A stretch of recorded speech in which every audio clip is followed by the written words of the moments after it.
Hello learners. In this video lecture we will study about what is staining in a microbiology lab and their types. So without wasting the time we are starting the video. What is staining?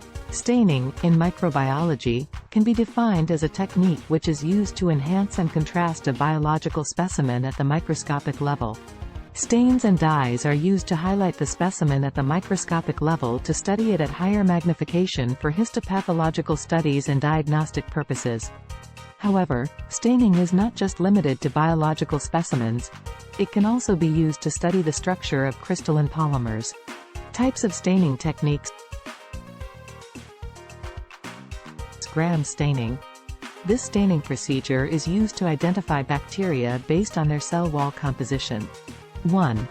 It uses crystal violet for the staining of cell walls, iodine as the mordant and safranin or fuchsine as the counterstain. There are two types of gram staining, and the bacteria can be divided into gram-positive or gram-negative bacteria. 2. Endospore staining. This technique is used to find out the presence of endospores in bacteria. 2. Endospores are tough, dormant structures that are less permeable to dyes and stains. 2. Their presence makes the bacteria difficult to kill. 2.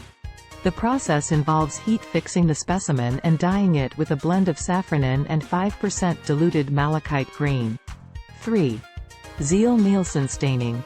This technique is used to stain acid-fast bacteria such as Mycobacterium tuberculosis that do not stain with gram staining.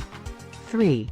Carbylfuchsine is used as a stain, and methylene blue is used as a counterstain. 4. Hematoxylin and eosin staining. This staining procedure is used in histopathological studies to observe thin tissue sections. 4. The hematoxylin stain colors the nuclei in blue and the cytoplasm and its components in red or pink. 5. Periodic acid Schiff (PA) staining.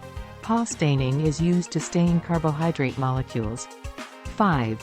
It is used on liver tissues, kidney, pancreas and ovaries to detect the presence of glycogen and help in the diagnosis of diseases. 6. Masson staining. Masson's trichrome is a three-color staining procedure which is used for differentiating cells from connective tissues. 6. It colors the muscle fibers and keratin to red, collagen to blue-green, cytoplasm to red-pink and nuclei into black color. If you like the video then hit the like button and share with your friends. You can also follow our Instagram page at all_about_microbiology_. Thank you.